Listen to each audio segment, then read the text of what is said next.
financial services, critical infrastructure and technology sector, and for matters connected therewith and incidental thereto be taken into consideration.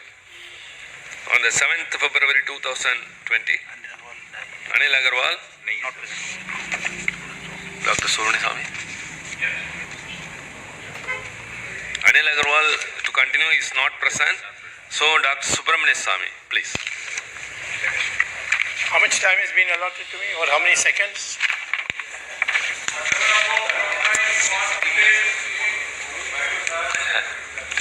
Okay.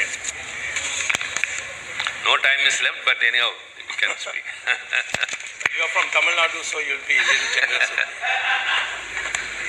Here, nothing, no state here.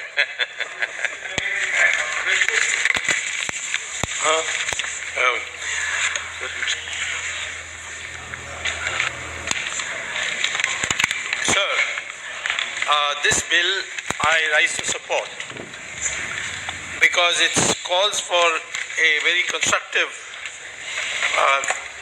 body to be made. It's called the Committee for Foreign Investment, so that foreign investments are weighted for national security purposes. As it is, sir, the Home Ministry is usually involved when the foreign investment is considered, but it is done in a bureaucratic way, and in many times it's not even adhered to. And I can give many examples of that. I don't think that it's appropriate just now to give, because it will have to take up a lot of time. But the fact is that we do need a committee of very well-placed people who decide the national security angle, whether to give clearance on the basis of national security for the purposes of this foreign investment. In our country, foreign investment is not a very big proportion of total investment. It's still below 5%.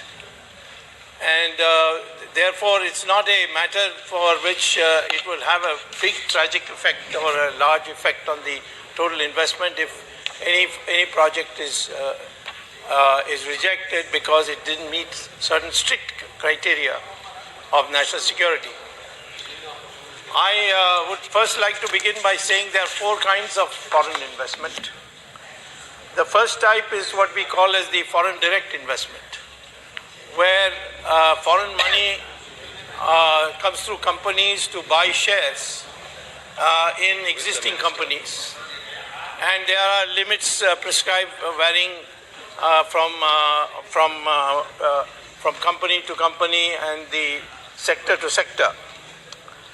The second type of foreign investment is what is called as foreign portfolio investment, which is really basically not for owning shares, but by buying stocks and bonds in the stock market. So it's basically a speculative thing, and this money comes from abroad through what is now called as participatory notes, which require a very close scrutiny.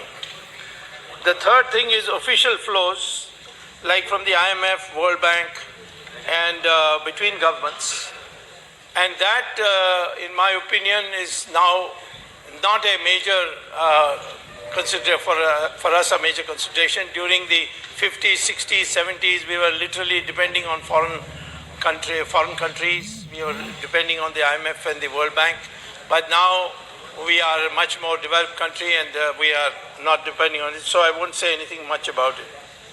And finally is commercial loans, which are really bank loans. And there is a short-term loan and there is a long-term loan. Short-term loan, the conditions are very limited. The imposed conditions by the banks, and therefore it is... Solicit order, please, the House. When a member is speaking, kindly, please, don't disturb. Please. It's a dry subject, so there must be... Anyway. So therefore, the short-term, long-term, there is always a preference to... Rakesh ji. And this short-term, you see, sometimes people take money. It happened once in 1986 when Rajiv Gandhi became Prime Minister, and he opened the possibilities for companies to take short-term loans from abroad. But the companies took it for the purpose of long-term uses, like machinery and so on, because during the period of the Soviet model that we were practicing, many of these machines had become out of date. So to buy new machines and so on, instead of taking long-term loans, they took short-term loans because it was easier. And that became due for payment within a short period of 3 to 5 years. And that's what led to the foreign exchange crisis of 1990, with which I am familiar because at that time I had become a minister and I had to directly deal with it as a Minister for Commerce. So therefore, that short-term loans have ruined many economies. For instance, Japan and East Asia had a major crisis in 1997, and they hardly recovered even today from that big collapse, because they took short-term loans and invested in long-term projects like real estate and long gestation period machines.